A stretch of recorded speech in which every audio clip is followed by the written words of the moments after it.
오늘 우리에게 주시는 하나님의 말씀은 마태복음 25장 14절에서 30절입니다.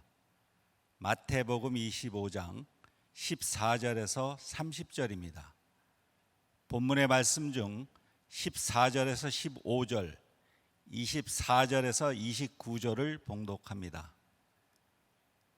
또 어떤 사람이 타국에 갈 때 그 종들을 불러 자기 소유를 맡긴과 같으니 각각 그 재능대로 한 사람에게는 금 5달란트를, 한 사람에게는 2달란트를, 한 사람에게는 1달란트를 주고 떠났더니 1달란트 받은 자는 와서 이르되 주인이여, 당신은 굳은 사람이라 심지 않은 데서 거두고 해치지 않은 데서 모으는 줄을 내가 알았으므로 두려워하여 나가서 당신의 달란트를 땅에 감추어 두었었나이다. 보소서, 당신의 것을 가지셨나이다.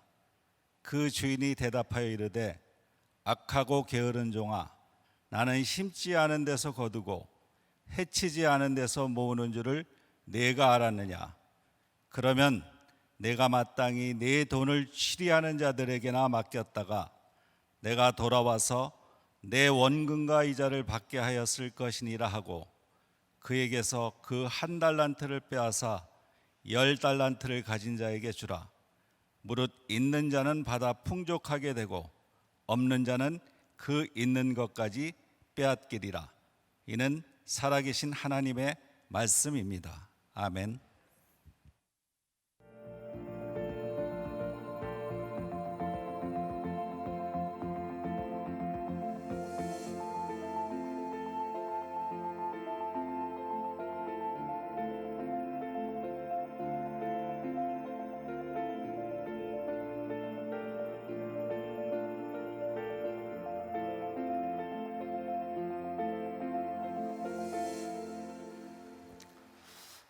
우리 코로나19로 인해서 우리가 영상으로 예배를 드리는 것이 이제 한 달이 넘어가고 있습니다. 오늘 많이 보고 싶고 그립습니다. 안녕. 네. 사랑합니다. 축복합니다. 네. 오늘도 교회에서 예배를 못 드리기에 부득이 또 이 온라인 예배로 함께 참여하는 교회들이 있습니다.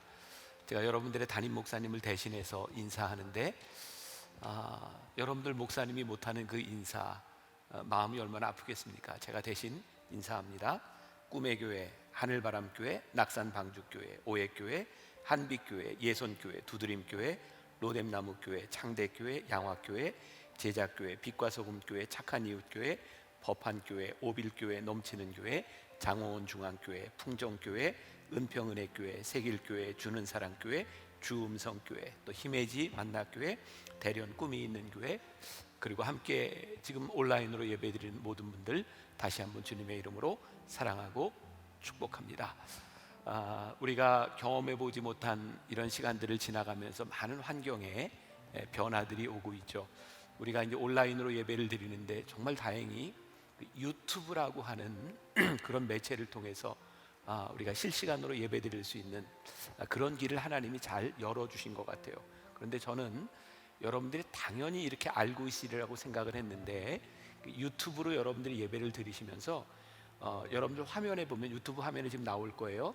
저렇게 빨갛게 구독이라는 것이 있는데 저는 다 저걸 이미 눌렀는 줄 알았는데 구독을 안 누른 분들이 많이 있더라고요. 여러분들이 구독을 누르시면 알림 기능이 있어서 교회에서 만들어진 영상들이 여러분들 화면에 그 유튜브를 실행했을 때 바로바로 뜨게 되어 있습니다. 자, 지금 이 시간 아직 구독을 안 누르면 저 빨갛게 되어 있는 거 다 같이 클릭. 네, 됐습니다. 자, 그럼 여러분들에게 이제 소식들이, 새로운 소식들이 바로바로 가게 될 거고요. 특별히 우리가 다음 주부터 온라인, 오프라인으로 예배를 드리는 상황이 된다면 주중에 여러분들에게 알려야 될 내용들이 있으니까 주목해 주시고, 좀 사회적인 변화에 따라서 우리들이 어떻게 될지 또 의논하고 주시하고 있으니까 여러분들 교회에서 알리는 모든 것들 잘 듣고 따라 주시면 좋을 것 같습니다. 다음 주에도 한 주 더 우리가 온라인 새벽 예배 변화산 말씀을 가지고 지나갑니다. 이번 주에는 특히 여러분들 우리 변화산 새벽기도회 하는 것처럼 각 동산별로 기도 제목 올라와서 같이 기도하고 하는데 너무 좋더라고요. 정말 좋습니다. 다음 주도 한 주간 여러분들이 온라인으로 새벽 예배 드리고, 그 다음 주 4월 6일부터는 여러분들이 꼭 기억해야 되는데, 이곳에서 모이지 못하지만 우리들이 온라인 생방송으로 순환주간 특별 새벽기도회를 준비하고 있습니다. 이때는 우리들이 변화산에 오르는 심정으로 우리들이 같이 예배를 드리게 되니까 여러분들 아침에 다른 일들 만들지 마시고 이 고난주간에 여러분들이 꼭 같이 예배 드릴 수 있도록 준비해 주시면 좋을 것 같습니다. 이번 주간에 하나님께서 저에게 주신 마음이 있습니다. 우리가 주님을 닮아가는 그런 성품과 인격이 있었으면 좋겠다. 하나님, 이 시간에 우리의 힘을 가지고는 이 시간을 지나갈 수 없는 우리 공동체, 지체들이 있는데, 하나님 우리들에게 그 지체를 바라볼 수 있는 마음을 주시기를 원합니다. 저는 그렇게 어렵지 않은데 우리 공동체 안에 참 어려운 분들이 있는 것 같아요. 하나님께서 저에게 주셨던 마음을 나누려고 합니다. 우리 교회 안에 있는 우리 지체 공동체를 돌보라. 초대교회 공동체가 성령을 체험하고 난 후에 예루살렘 교회가 세워졌을 때 그들은 부자들이 아니었습니다. 그런데 필요를 따라 그들이 나누기 시작할 때 그 공동체가 부족함이 없었다. 그게 초대 공동체의 모습이었는데, 이 코로나가 우리들에게 주시는 가장 큰 축복이 있다고 생각합니다. 그게 뭐냐면 하나님께서 우리들에게 그 교회 공동체를 경험하게 우리를 인도하여 주신다는 마음이에요. 그래서 우리 공동체를 돕는 일들을 좀 하려고 합니다. 여러분들 오늘부터 시작해서 우리가 공동체 살리기 기금을 마련하려고 하는데, 저의 마음에 그런 생각이 있어요. 우리가 누구를 돕는다고 하는 것은 기쁨으로만 도울 수 있는 것이 아닙니다. 돕는 데는 고통이 따르는 겁니다. 그리고 여러분들이 도움을 받아야 되는 사람이라면 기꺼이 감사함으로 도움을 받으셨으면 좋겠어요, 이번 기간에. 그래서 저는 제 아내하고 의논을 했는데, 일단 저부터 이번 달 제가 월급을 다 이렇게 100% 내놓으려고 합니다. 세금 떼고 제가 내놓고 공동체 기금으로 먼저 시작을 하려고 합니다. 여러분들 가운데 할 수 있는 분들 같이 이렇게 참여하세요. 우리 교회 공동체 안에 어려움 당하는 사람이 어려움으로 끝나지 않고 우리가 함께함을 느끼고 우리들이 고백할 수 있도록 이 공동체를 살리는 일에 여러분들이 할 수 있는 분들 하시면 좋겠어요. 그래서 이번에 우리 한샘치고 프로젝트 우리 공동체 살리기로 여러분들의 구자를 알려드립니다. 저는 이런 걸로 헌금하라고 하는 건 아무 부끄러움이 없는 것 같아요. 왜? 하나님 기뻐하시는 일이니까. 우리 주변에 있는 지체들을 위해서 기도하시고, 또 여러분들이 헌금을 하면서 여러분들 마음 가운데 내가 한 헌금은 그 사람을 도왔으면 좋겠다, 이런 마음이 드는 분들은 지정해서 헌금해도 괜찮습니다. 우리가 이번에는 전적으로 우리 공동체를 돕는 일을 하려고 하니까 여러분들 기도하고 참여해 주시면 좋을 것 같아요. 이제 말씀으로 들어가겠습니다. 오늘 성령의 열매 중에 충성의 열매에 대한 말씀을 나누려고 합니다. 부제를 이렇게 잡았어요. 소유에서 존재로 바뀐 사람들의 열매. 자, 이게 이제 무슨 뜻인지는 말씀을 나누면서 여러분들이 깨닫게 될 것입니다. 자, 성령의 열매 중에 충성이란 무엇일까? 2004년도에 우리나라에 결성된 3인조 보컬 그룹이 있습니다. 아실 거예요. SG 워너비라고. 혹시 들어보셨나요?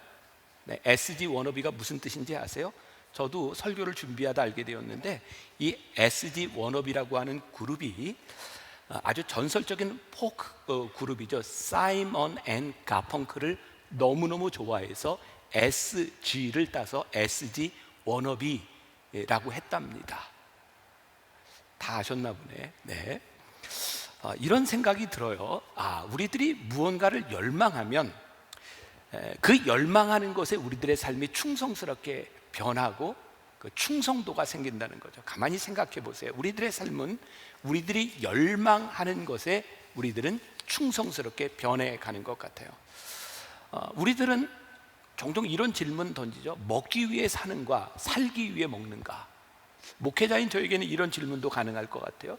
나는 목사이기 때문에 사역을 하고 있는가, 아니면 사역이 너무너무 하고 싶어서 목사가 되었는가?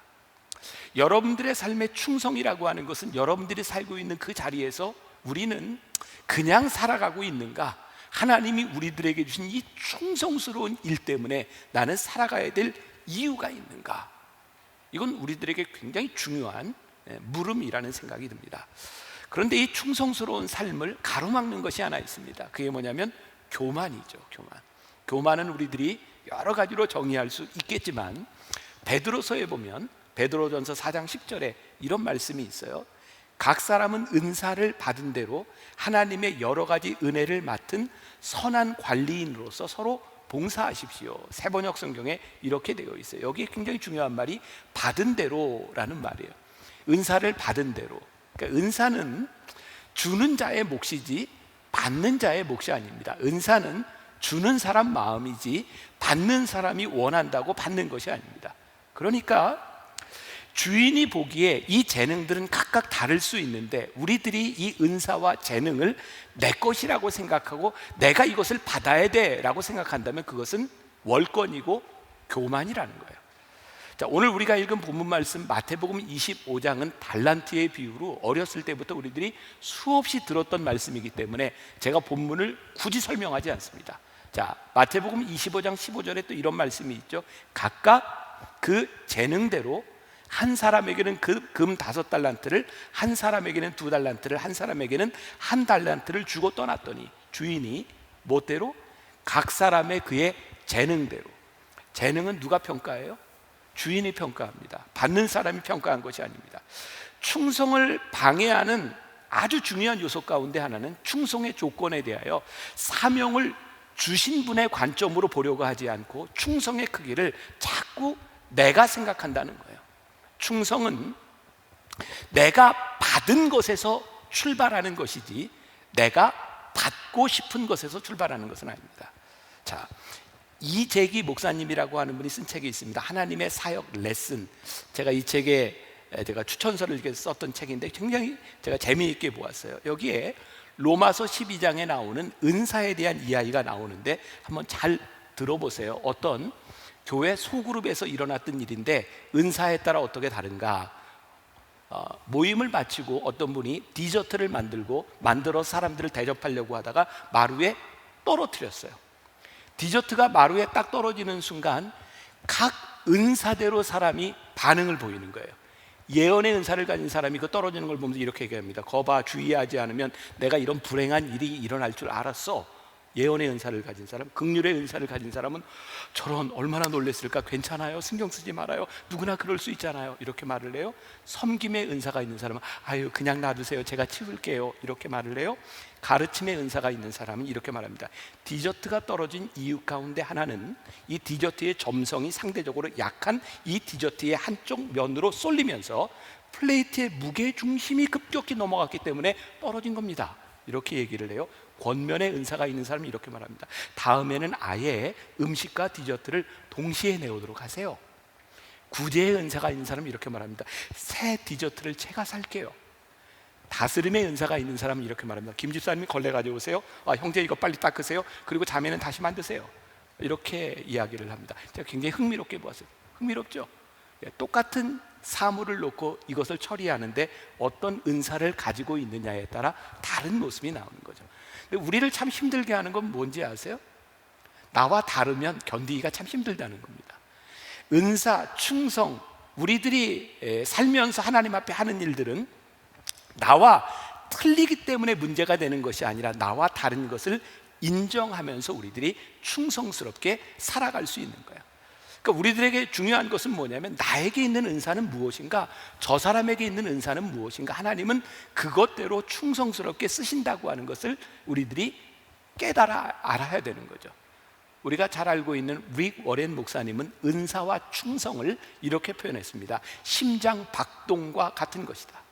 무엇인가 끌려서 우리의 심장이 뛰는 것, 그 열정이 있는 곳이 나의 은사고 그곳에서 우리는 충성스럽게 살아간다. 예를 들어서 사도 바울 같은 사람은 어디에 가슴이 뛰었냐면 하나님을 알지 못하는 이방인들을 향해 가슴이 뛰었어요. 그래서 사도 바울은 그 일에 충성스럽게 살죠. 우리가 잘 알고 있는 사람 중에 하나죠. 말틴 루터 킹 주니어 목사님 같은 경우에는 인종차별에 대한 것에서 가슴이 뛰었던 사람들이죠. 윌로우 크릭 교회 빌 하이벨스 목사님은 이런 표현을 냈습니다. 거룩한 불만족. 어디에 우리들이 불만족스럽게 느껴지는가? 가끔 제가 이런 비유로 이야기를 했었는데, 이렇게 안내를 쓰는데 처음 온 사람이 안내하는 사람을 막 지적질을 해요. 안내를 좀 제대로 쓰지, 저 표정은 뭐고 저 옷차림은 뭐야. 다른 사람들은 그게 아무것도 거슬리지 않는데 그 사람은 그게 거슬려요. 그러면 우리는 뭐라고 얘기해요? 그렇게 지적질하지 말고 당신이 그것 하세요.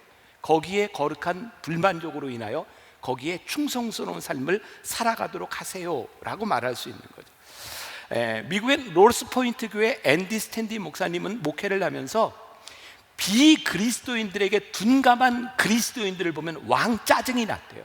그래서 그분은 교회 목회를 비그리스도인들을 위해서 목회를 합니다. 어쩌면 이렇게 하나님의 일을 하는 사람들이 각양 이렇게 다르게 일들을 할 수 있는가? 제가 만다교회 목회를 하면서 종종 당혹스러운 일을 겪을 때가 있어요. 저희 교회는 어느 정도 규모가 있고 여유가 있는 교회다 보니까 도와달라는 요청들이 참 많이 옵니다. 그런데 모든 사람들을 도와줄 수는 없어요.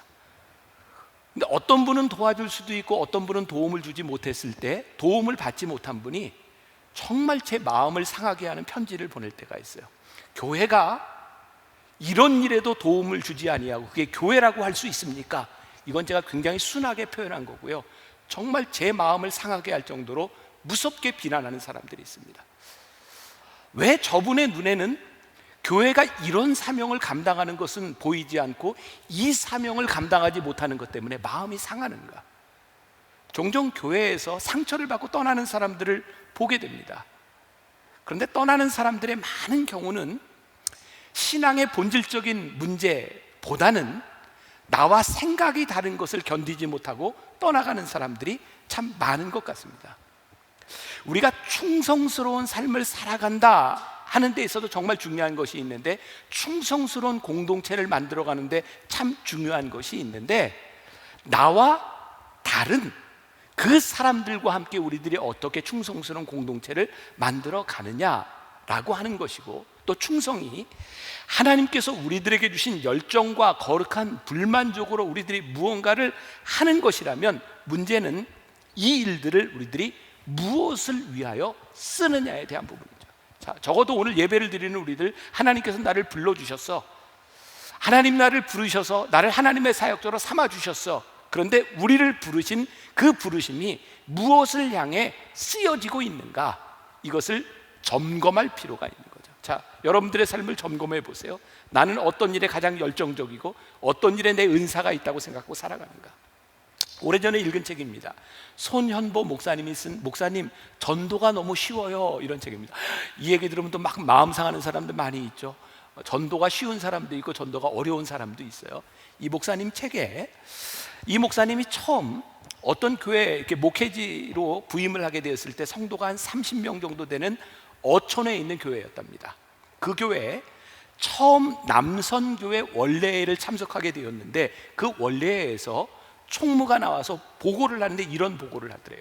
자, 1년 동안 우리 사업 보고를 하는데 우리가 회비를 걷어서 연초에 강아지를 한 마리 샀는데 이놈이 통통하게 잘 자라고 있고, 우리가 이 개를 키우는 목적은, 옛날 얘기입니다. 요즘은 이런 얘기하면 막 욕할 텐데, 여름 남전도에 부부가 친목 모임을 할 때 이 개를 잡아먹으려고 통통하게 잘 기르고 있습니다. 남전도에서 이 보고 하나를 하고 끝났다는 거예요. 목사님 책에 보면 이렇게 글이 나와 있습니다. 이 교회 남전도회는 완전히 개판이구나. 이런 개판인 남전교회가 하나님 교회의 주체가 되다니, 이대로 계속된다면 이 교회는 머지않아 망하겠구나. 예수님께서 피 흘려서 세우신 교회, 하나님으로부터 귀한 직분을 받은 남전도회의 1년 사업이 고작 개 한 마리 사서 그 개를 잘 키워 잡아먹는 것이란 말인가? 그리고 이 목사님은 교회의 체질을 바꾸어 가기 시작해요. 그런데 우리가 지금 생각하면 참 이상한 사람들로 느껴질지 모르지만 이 사람들은 얼마나 충성스럽게 개를 키우고 있었을까요? 우리들에게 주신 열정, 우리들에게 주신 시간, 우리들에게 주신 재능들이 어디에 사용되고 있는가라고 하는 것은 이 충성이라고 하는 것이 성령의 열매인지 아닌지를 가름하는 거죠. 자, 이제 제가 몇 가지를 이야기합니다. 이 충성이라고 하는 것은 믿음이 있는 자가 충성할 수 있다는 거예요. 자, 여러분들 신앙생활 오래 한 분들이 이런 얘기 참 많이 들었을 거예요. 이 믿음과 충성이라고 하는 것은 동일한 어원을 가지고 있다. 믿음, faith라고 하는 말은 faithful, 같은 어원을 가지고 있죠. 믿음이 있는 자가 신실합니다. 하나님께 대한 믿음을 가지고 있는 자가 신실하게 충성스럽게 살아갈 수 있습니다. 자, 오늘 여러분들이 물어야 될 중요한 질문입니다. 나는 하나님께 대한 믿음이 있는가? 그 믿음이 나를 충성스럽게 만들어 가고 있는가? 오늘 여러분들의 삶에서 나는 어떤 충성을 가지고 있는가? 이것도 제가 얼마 전에 읽었던 책인데요, 여러분들 잘 아시는 신은경 아나운서가 쓴 책인데 내 나이가 나를 안아주었습니다 라는 책입니다. 이분이 책을 보내줘서 보게 되었는데 거기에 이런 게 나왔더라고요. 요즘은 호모 100라고 하는 말이 쓰인대요. 여러분 호모 사피엔스 뭐 이런 거 아시죠? 아시죠? 네, 호모 100라고 하는 게 뭐냐면 이제 100세까지 장수하는 이 시대에 유엔에서 인류의 체질과 평균 수명을 이제 새롭게 측정해서 새로운 연령대를 발표했답니다. 잘 들어보세요. 18세에서부터 65세까지가 청년, 소망적이죠 굉장히. 65세에서부터 80세까지가 장년, 그리고 노년은 80부터 99세까지가 노년, 100세에 이르러서야 비로소 노인이라고 말한답니다. 여러분들이 지금 어디에 있는지 모르겠어요. 자, 근데 지금 이 유엔에서 발표한 이 새로운 분류가 어떤 사람에게는 굉장히 기쁘게 들릴 수도 있지만 어떤 사람에게는 한숨이 나올 수도 있어요. 우리들의 삶이 충성스럽게 준비되어 있고 살아가야 될 방향이 있는 사람이라면 오래 사는 것이 참 복된 일인데, 우리들의 삶의 신실함, 방향이 없고 그리고 방향이 없이 살아가는 우리들의 삶이 더 주어진다면 이 삶이 얼마나 부담스러운 일이겠어요. 그러니까 오늘 우리들의 삶을 충성스럽게 만든다고 하는 것은 길이에 대한 문제가 아니라 우리들이 어떤 존재로 준비되어 있느냐가 굉장히 중요한 일이죠. 영국의 Financial Times에서 발표한 겁니다. 2016년도에 발표했는데 일본에서 경범죄를 저지르는 사람들 중에 31.5%가 60세 이상의 노인이랍니다. 이제 새로운 기준에 의하면 노인이 아니네요. 청년이네요. 근데 왜 경범죄를 저지르는가? 이 60세가 넘어서 생계를 유지하기도 힘들고 고독해서 일부러 경범죄를 짓고 감옥에 들어가는 사람이 31.5%가 된다는 거예요. 여러분, 지금 우리들이 살아가는 우리들의 삶의 나이에 대한 문제가 아니라 우리들의 삶에 신실함이 있는가? 하나님을 믿고 있는 우리들에게 우리들의 삶을 충성스럽게 살아가야 될 그 삶의 방향들이 있는가? 유명한 메가더 장군의 회고록에 보면 우리나라 6.25 전쟁에 참여해서 연합군이 개입하게 된 계기가 나옵니다. 여러분, 한강 다리가 폭파되고 북에서 막 밀고 내려올 때 메가더 장군이 한국에 들어옵니다. 그리고 한강 다리가 폭파된 그 상황들을 보고 있는데 망원경으로 이렇게 보고 있는데 이게 회고록에 나오는 이야기입니다. 저 그 한강 다리 끝에서 한국의 병사 하나가 부동 자세로 보초를 쓰고 있는 걸 보게 됩니다. 그래서 사람을 보냅니다. 왜 거기 서 있냐고. 그랬더니 이 병사가 이렇게 대답을 했다 그래요. 저는 새로운 명령이 하달될 때까지 여기에 서 있을 것입니다. 이게 메가더 장군의 마음을 감동시켰습니다. 그리고 회고록에서 이렇게 이야기하죠. 이런 군인이 있는 나라는 절대로 망하지 않는다. 우리가 개입해서 이게 전쟁에 참전해야 된다. 그게 메가더 장군 회고록에 나오는 겁니다. 이번 코로나 사태를 지나가면서 저는 이 글을 보면서 그런 생각했어요. 지금까지 우리나라 이 근대사 오는 동안 우리나라가 이렇게 버티고 우리나라가 이렇게 살아올 수 있었던 것은 위정자들 때문이 아니라 저는 위대한 국민들이 있었기 때문이라고 생각해요. IMF 때 위정자들이 다 말아먹은 나라를 살리겠다고 금을 모았던 우리 국민들이 있었기 때문에 이 나라가 버텼고, 코로나로 굉장히 어렵고 힘들 때 목숨을 걸고 이 국민들을 지키려고 했던 의료진들이 있었기 때문에, 그리고 지금 우리 국민들이 있기 때문에 이 나라가 존재하는 것을, 그 병사가 적어도 그런 마음이 있지 않았을까요? 내가 지켜야 될 나라, 내 조국에 대한 신실함이 있었기 때문에 그 자리를 지키고 있지 않았을까요? 오늘 우리들의 충성스러운 자리를 지키도록 만들어주는 것, 오늘 우리들 하나님께 대한 신실한 믿음이 있어서 그 믿음 안에서 우리들이 신실하게 서 있는가. 제가 오래전 대학원에서 공부할 때, 저는 교회사를 공부했는데 지금도 잊혀지지 않는 한 분의 이야기예요. 폴리갑이라고 하는 순교자의 이야기였어요. 서머나라고 하는 곳의 감독이었던 폴리갑. 이분이 86세가 되었을 때 순교를 하거든요. 로마 황제들이 아무리 예수 믿는 사람들을 잡아 죽여도 죽이는 숫자보다 예수 믿는 숫자가 갑절로 늘어나니까 정책을 바꾸죠. 사람을 죽이는 것이 아니라 이제는 회유를 시켜서 배교자를 만들어야 되겠다고. 그래서 86세였던 서머나의 폴리갑 감독을 찾아가서 그 사람을 회유합니다. 영향력이 큰 사람이었고 존경받는 사람이었으니까, 제발 예수를 믿지 않는다고 한마디만 하면 당신을 살려주겠어. 그때 서머나의 폴리갑 감독이 유명한 말을 남깁니다. 읽어드릴게요. 예수님께서는 86년 동안 나에게 한 번도 거짓말을 하신 적이 없고, 예수님은 한 번도 나를 배신한 적이 없는데 내가 어찌 구차한 생을 살겠다고 거짓을 말하겠어. 그리고 화형을 당합니다.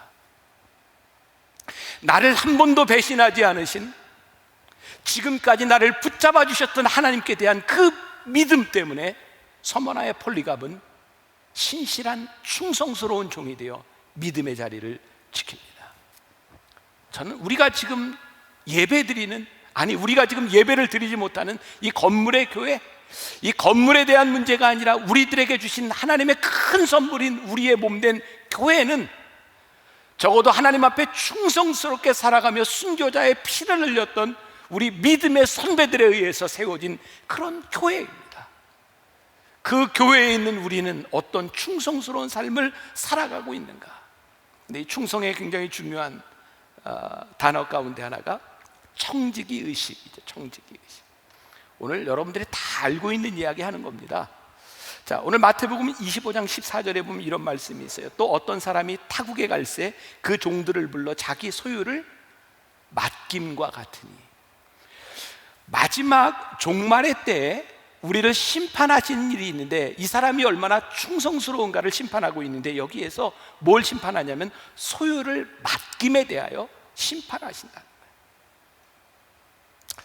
제가 오늘 이 말씀을 준비하고 여러분들과 말씀을 나누는 이 시간에 우리 공동체를 돕고자 하는 마음을 주시며 제가 여러분들에게 요청하는 이 시간에 하나님께서 저에게 그런 도전을 주시는 거예요. 하나님께서 우리 교회에 주신 우리 성도들의 헌금이 어떻게 쓰여져야 되겠는가? 하나님께서 우리 교회에 주신 자원과 우리들의 재능들이 어떻게 쓰여져야 되겠는가? 이것은 우리의 소유가 아니라 하나님이 우리들에게 맡겨주신 것이기 때문에, 하나님이 우리들에게 맡겨주셨을 때 그분이 가장 기뻐하시는 일은 무엇일까를 고민하기 시작할 때에 우리 교회는, 우리 성도들은 충성의 열매들을 맺는 것이 아닐까요? 그래서 이 충성의 열매는 오늘 부제로 다뤘던 소유에 대한 문제가 아니라 존재에서부터 나오는 것이다. 자, 오늘 말씀의 근거에 보면 주인이 종들에게 맡겨진 것들이 있어요. 주인은 내가 너희에게 맡겨진 것을 너희들이 어떻게 관리했는가, 그러니까 어떻게 청지기로 살았는가를 가지고 심판하겠다고 말씀하고 있는 거죠. 그러니까 충성스러운 청지기라고 하는 것은 어떤 사람이냐면, 오늘날로 이야기하면 매니저 같은 사람이죠. 내 소유는 아니지만 주인이 나에게 맡겨준 것을 우리들이 어떻게 잘 매니지하는가에 대한 부분이에요. 예를 들어보면, 이제 이 본문을 가지고, 이 말씀을 가지고 우리 청년부 김종윤 목사님이 이제 청년부 설교를 하게 될 터인데, 저에게 이런 예화를 하나 이야기했어요. 저는 잘 기억이 나지 않는데, 청년들과 함께 어떤 찬양 콘서트를 이렇게 가기로 했는데, 제가 같이 가기로 했는데 못 가게 되었대요. 그래서 제가 못 가는 게 미안해서 김종윤 목사님한테 돈을 주면서 청년들에게 이 콘서트가 끝나고 맛있는 걸 사주라, 그렇게 얘기를 했대요. 그 순간 김종림 목사님은 자기가 굉장히 충성된 종이었대요. 왜냐하면 그 돈을 받는 순간 이게 내 돈이 아니라 목사님이 청년들을 맛있는 거 사주라고 했으니까 뭘 사줘야 될까라고 생각했기 때문에 자기가 충성스러운 종이었다고 얘기를 하더라고요. 그래요. 나에게 맡겨주신 것이 나를 위해서 쓰는 것이 아니라 나에게 맡겨진 이 돈이 어떻게 쓰였으면 좋겠다라고 말씀하시는 맡겨준 분에 합당하게 쓰는 것이 청지기 의식이다. 가끔 우리 교인들이 우리 행정을 담당하고 있는 조현철 목사님한테 이렇게 돈들을 줍니다. 왜 주냐면 우리 목회자들 식사를 하세요, 뭐 이렇게 주는 거예요. 그럼 조현철 목사님이 저한테 꼭 와서 이야기합니다. 어떤 분이 우리 목회자들에게 이렇게 식사를 하라고, 격려하라고 이렇게 돈을 주었는데 이렇게 썼습니다 라고 말을 해요. 제가 조현철 목사님이 다 줬는지 본인이 조금 가졌는지 모르겠어요. 생각해 보세요. 누군가 나에게 맡겼는데 그것을 그대로 쓰면 충성스러운 종인데, 누가 나에게 맡겼는데 그거 가지고 있는 것이 아깝다라고 생각이 되어지고 이것을 내가 내 맘대로 썼으면 좋겠다라고 생각하는 순간 불의한 종이 되는 겁니다. 여러분, 하나님께서 우리들에게 달란트를 맡겨주셨다. 그것은 내 것이 아니라 그것을 맡겨주신 주인의 의도가 있고 주인의 뜻이 있음을 우리들이 믿을 때 우리들의 삶이 충성스럽게 변해가는데, 그것을 잃어버리는 순간 우리는 선한 청지기가 되지 못하는 거죠. 우리는 주변에서 종종 이런 뉴스를 듣습니다. 공금 횡령, 공적 지위를 남용한 사람, 이런 사람들이 어떤 사람이에요? 요즘 우리들이, 죄송합니다, 정치인들을 바라보며 그렇게 좋은 이미지를 갖지 않죠. 불의한 사람, 어떻게 저렇게 타락할 수 있어, 뭐 이런 생각들을 많이 합니다. 여러분, 정치인들이 늘 하는 이야기가 그런 거 아니에요? 권력은 국민으로부터 나온다. 그런데 진짜 권력이 국민으로부터 나왔다고 생각하고 정치를 한다면 진짜 충성스러운 종일 텐데, 국민으로부터 나온 권력을 자기가 휘두르려고 할 때 불의한 사람이 되는 거죠. 신앙이 뭡니까? 하나님께로부터 우리의 인생이 왔다라고 믿을 때 우리는 참다운 신앙인이 되는 것인데, 그것을 우리들이 잊어버릴 때 우리는 불의한 사람이 되는 거예요. 여러분, 목사가요, 교인들을 섬기라고 하나님이 목회자를 세워주셨는데 어느 날부터인가 목사가 교인들에게서 섬김을 받으려고 생각한다면 불의한 사람이 되는 거죠. 주인이 오늘 우리들에게 무엇을 맡겨주었는가? 오늘 우리 장로님들에게 하나님이 왜 장로의 직분을 주셨는가? 우리 동산지기들에게 왜 너를 동산지기로 임명했는가? 우리를 왜 사역자로 임명했는가? 하나님께서 우리들에게 맡겨주신 그것이 무엇인지를 우리들이 깨닫기 시작할 때 하나님 앞에 신실한 믿음이 우리를 충성스럽게 만드는 거죠. 오늘 말씀 가운데 참 중요한 게 있어요. 마태복음 25장 19절에 있는 말씀, 오랜 후에 그 종들의 주인이 돌아와 그들과 결산할세. 오랜 후에 돌아왔대요. 자, 여러분 잘 기억하세요. 이 종들이 충성스럽기 참 힘들었겠다는 생각이 들지 않습니까? 주인이 종들에게 달란트를 맡겨주면서, 얘들아, 내가 내년에 올 거야. 그러면 그 기한에 맞춰서 참 충성스러울 수 있었을 텐데, 영어 성경에 보면 이렇게 되어 있더라고요. 오랜 후가 after a long time, a long time. 긴 시간인데 특정된 시간이 아닌 거예요. 시간이 지나가면서 언제인지 모르는 그 긴 시간 가운데 이 종들은 지치지 않았을까요? 여러분, 우리에게서 충성스러움을 빼앗아가는 게 뭐냐면, 오랜 시간이 흐르면서 언제 올지 모르는 그 순간들로 인하여 우리들이 신앙의 변절자가 된다는 거예요. 저는 우리나라 근대세를 보면서 특히 그 일제시대를 지나왔던 많은 지식인들 가운데 우리가 변절자라고 말하는 그 사람들이 처음부터 변절자가 아니었다는 거예요. 우리가 대표적으로 춘원 이광수 같은 사람, 처음부터 변절자가 아니었습니다. 근데 그가 왜 변절자가 됐냐라고 이야기를 하면 이렇게 합니다. 아무리 봐도 우리나라가 광복되지 않을 것, 우리나라를 찾을 수 없다고 생각하니 내선일체, 일본과 함께 가는 것이 낫다고 생각했다는 거예요. 처음에는 그렇지 않았는데 언제부터인가 믿음이 사그러지는 거예요. 믿음이 없어지는 거예요. 변절자는 처음부터 나쁜 사람이 아니라 그 시간들을 견뎌내지 못했던 사람들이 변절나는 거예요. 여러분, 충성의 열매, 성령이 우리들에게 주셔서 하나님 앞에 충성스럽게 살아가는 것은 하나님 앞에 설 그 기한이 우리들에게 다가옴을 끝까지 믿으며 붙잡을 수 있을 때 우리가 충성스러운 사람이 되는 거예요. 로마서 5장 3절부터 4절에 멋진 말씀이 있죠. 다만 이뿐 아니라 우리가 환난 중에도 즐거워하나니 이는 환난은 인내를, 인내는 연단을, 연단은 소망을 이루는 줄 압니다. 우리가 환난 중에도 즐거워하고 우리들이 끝까지 충성스러울 수 있는 것은 소망을 이루는 줄 알기 때문이다. 언젠가는 주인이 오시리라. 그 주인이 우리와 함께 하시리라. 오늘 말씀을 듣고 있는 여러분들 가운데 하나님 앞에 서지 않을 사람이 누가 있어? 우리는 다 죽어서 하늘나라에 가서 하나님 앞에 서게 될 터인데, 하나님께서 우리들에게 물으실 터인데, 그냥 하나님이 심판하시는 것이 아니라 뭘로 심판하시느냐?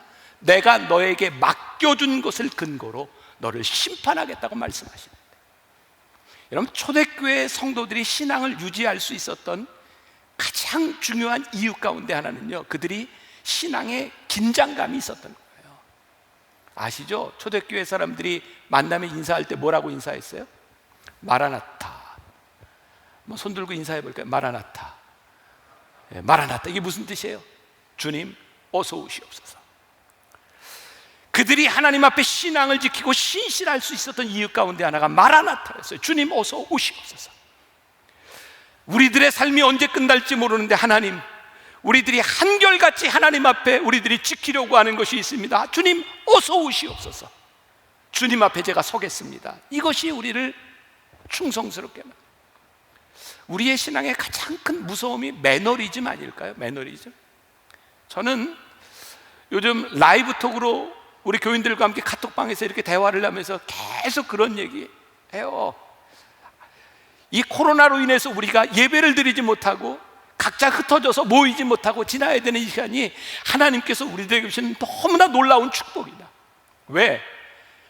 우리가 너무 쉽게 예배드렸던, 너무나 쉽게 생각했던 그 신앙들이 그렇게 쉬운 것이 아니라 지금 우리의 신앙의 자리에서 매너리즘에 빠진 우리들로 하여금 우리를 돌아보게 하시고 신앙을 점검하게 하심으로 인하여 우리를 충성스럽게 만드는 이 일은 우리들에게 큰 축복이다. 와, 로마서 말씀이 이런 말씀이었구나. 환난 중에도 우리들이 즐거워하는 것은 이 모든 것을 통하여 소망을 이루는 줄 알기에 우리들이 즐거워할 수 있는 겁니다. 우리 성도들에게 이 충성에 대한 열매에 대해서 묵상팀에게 물었을 때 묵상팀에서 이렇게 대답을 해 주었습니다. 제가 좀 읽어 드릴게요. 어떤 권사님의 이야기입니다. 2년 전 내가 권사 취임을 할 때는 본이 되는 권사님을 자신의 멘토로 정할 수 있었다. 주변에 참 좋은 권사님들이 많아 어떤 분으로 해야 할지 행복한 고민을 하고 있을 때 내 눈에 들어온 한 분이 계셨다. 늘 성전 입구에서 환하게 웃어주시는 한 여자 권사님. 언젠가 강대상에 올라가 안내하는 사역을 19년 동안 한결같이 했다고 담임 목사님에게 축하도 받고 사진도 찍으셨던 그 권사님이 언제나 그 자리에서 늘 온화한 모습으로 그 사역을 하고 계셨다. 그 장면을 성전에 앉아서 보던 나는 순간 뿅 반해버렸다. 그래, 바로 저 모습이야. 많은 좋은 모습들 중에서도 늘 한결같이 누가 봐주든 안 봐주든 작은 일에 충성하는 그 모습이 내가 평생에 해야 할 일임을 깨달았다. 정중하게 그 권사님께 제 멘토가 되어달라고 부탁드렸고 권사님은 부끄럽다고 사양하셨지만 제가 권사님의 그 오랜 시간 한결같이 충성하시던 모습에 제 평생의 롤 모델로 삼고 싶으니 꼭 멘토가 되어달라고 부탁을 드렸고 권사님은 감사하게도 허락해 주셨다. 본인의 직업이 있어 좀 쉬고 싶을 시간이 있었을 텐데 어김없이 일찍 나와 안내의 자리를 빠짐없이 지키시는 권사님은 지금도 토요 예배와 10시 예배에 늘 따뜻한 미소로 들어오는 사람 한 분 한 분을 맞아주고 계신다. 이 권사님에게 충성이 뭐로 다가왔냐면 그 자리를 지키는 사람이에요. 여기 장로님의 실명이 등장하는데 좋은 일로 실명이 등장하는 장로님은 한턱을 내셔야 됩니다. 이 중에 계세요. 저한테 밥 한 끼 사세요? 대답을 안 해서 안 해야 될까 보다. 네, 읽어드립니다. 나는 우리 교회 정지관 장로님이 충성의 표본이라고 생각한다. 아마도 우리 교회에서 멘티가 가장 많으신 분이 아닐까? 교회에 들어와 낯설어하는 사람들을 잘 인도해 주시는 분이다. 나는 그저 그분의 뒤만 쫓아가고 있다. 일례로 재무부장을 하실 때 나에게 재무부 봉사를 권유하셨는데 재무부장을 끝내시고도 여전히 재무부 봉사를 계속하고 계신다. 그 이유 중에 하나가 나에게 재무부 봉사를 권유한 책임감 때문이라고 하셨다. 우리 성도들이 느끼기에, 아니 하나님을 떠나서 우리 교인들이 느끼기에 야 저분 참 충성스럽구나라고 느끼는 사람이 누구예요? 한결같음이에요. 여러분, 여기에서 한결같음이라고 하는 것은 내가 그 자리를 꼭 지키고 있다, 이것이 한결같음이 아니라 하나님께서 우리들에게 말씀하신 그 자리를 지키는 것이죠. 저는 충성스러움은 이 물리적인 자리를 이야기하는 것이 아니라 하나님께서 내 자리를 옮기실 때도 한결같이 충성함으로 그 자리를 옮기고 하나님이 나를 쓰시는 그 자리에 한결같이 갈 수 있는 사람, 하나님 앞에 신실하기 때문에 한결같음을 유지할 수 있는 사람, 그게 충성이다. 오늘 충성하지 못한 사람 한 사람이 나오자. 한 달란트를 맡았던 사람, 그 사람이 왜 충성하지 못했을까요? 마태복음 25장 24절에 한 달란트를 받았던 자는 와서 이르되 주인이여 당신은 굳은 사람이라 심지 않은 데서 거두고 해치지 않은 데서 모으는 줄을 내가 알았으므로. 여기에 굳은 사람, 이게 무슨 말이냐면 인색한 사람, 이런 말입니다. 지금 한 달란트 받은 사람이 무슨 얘기하고 있는 거예요? 내가 받은 한 달란트, 내가 생각하니까 주인이 참 인색한 사람 같습니다, 이렇게 얘기하는 거죠. 근데 우리가 잘 알죠, 이 달란트가 얼마나 큰 돈인지. 사실은 한 달란트만으로도 굉장한 일을 할 수 있는 거예요. 근데 이 사람이 상처를 받은 거죠, 주인에 대해서. 이유는 뭐예요? 내가 한 달란트 받은 것에 대한 은사를 생각하는 것이 아니라 2달란트, 5달란트 받은 사람을 생각하니 주인이 인색해 보이는 거죠. 우리가 흔히 이야기하는 비교 의식만큼 우리로 하여금 충성스러움을 빼앗아가는 것은 없어요. 그래서 오늘 말씀의 제목이 하나님은 소유에 관심이 있는 것이 아니라, 충성은 소유에서 나오는 것이 아니라 존재로부터 나오는 것이다. 지금 내가 얼마를 가지고 있느냐에서 우리들이 충성스러운 사람이 되는 것이 아니라 하나님이 나에게 이것을 맡겨주셨어 라고 하는 믿음, 그것을 고백하는 존재에서부터 우리의 충성스러움이 나옵니다. 여러분, 비교하기 시작하면 우리들에게는 시기심이 생깁니다. 그런데 인정하고 나면 그 시기의 대상을 칭찬할 수 있습니다. 제가 많이 기도하는 것이 있어요. 저도 부러운 사람이 많아요. 여러분들의 삶에도 다 그럴 거예요. 그런데 하나님이 나를 이렇게 부르셨어 라고 하는 믿음의 고백 위에 서면 내가 가지지 못한 사람들을 볼 때 그 사람들을 칭찬할 수 있는데, 내가 그런 존재가 되지 못하면 우리는 충성스러운 사람이 되지 못하는 거예요. 저는 충성에 대한 이야기를 할 때마다 비교되는 사람, 사울과 다윗이죠. 사울왕, 그는 하나님이 택하여 주셔서 참 귀한 일을 맡겨주신 사람이었는데 끝까지 충성스럽지 못했습니다. 왜요? 그는 기다리지 못했거든요. 조바심이 많았거든요. 그래서 우리가 잘 아는 사무엘상 13장, 14장, 15장에 보면 하나님께서 이 사울왕을 버리시게 되는 이유가 나오죠. 네가 제사 드리지 말고 기다리라라고 했는데 사울왕이 기다리지 못합니다. 조급해져요. 그래서 사무엘상 15장 20절에 유명한 순종이 제사보다 낫다는 말이 나오죠. 여러분, 순종은 하나님을 믿는 자의 특권입니다. 하나님은 오늘 여러분들이 제사를 드리는 얼마의 소유를 가지고 하나님 앞에 나왔느냐에 대한 부분이 아니라 여러분들이 어떤 존재로 여기 나왔느냐를 물으시죠. 그럼 다윗을 보세요. 다윗의 인생에 진짜 힘든 시간들이 있었잖아요. 골리앗과 싸움 이후에 그가 쫓겨다니던 그 시간들이 얼마나 버겁고 힘들었습니까? 근데 다윗의 인생에 진짜 복된 것은 뭐냐면, 그가 어려움을 당할 때 하나님께서 사울왕을 죽일 수 있는 기회를 주셨는데도 죽이지 않았던 거예요. 기다립니다. 하나님, 왜 저를 이 자리에 세우셨는지, 사울왕을 하나님이 세우셨다면 하나님 알아서 하세요. 그럼 다윗이요, 그 험악한 시절을 지나고 왕이 되었을 때 나이가 몇인지 아세요? 30살입니다. 다윗이 지나왔던 일들을 보면 어떻게 저렇게 힘든 시간을 지나갈 수 있을까라고 생각했는데, 그가 그 시간을 인내하고 기다렸을 때 그가 더 수십 년을 하나님 앞에 쓰임받을 수 있는 시간을 지나갑니다. 여러분, 충성스러움은요, 우리의 조바심에 있는 것이 아니라, 우리의 가진 것에 있는 것이 아니라, 오늘 우리가 있는 자리에서 우리들에게 물으시고 너희들이 어떤 존재냐 라고 하는 것을 물으시는 거예요. 왜 충성이 성령의 열매인지 아세요? 성령 앞에서 우리를 보지 않으면 우리는 우리의 모습이 제대로 보이지 않습니다. 그리고 우리는 절대로 충성스럽게 살지 못합니다.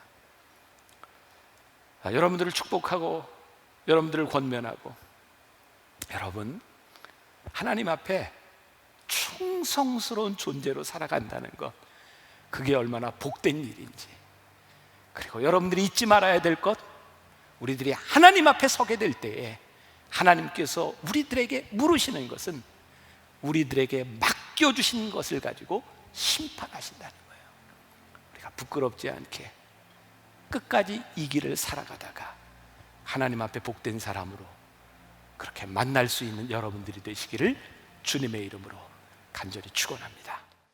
하나님, 우리가 바라는 것이 있습니다.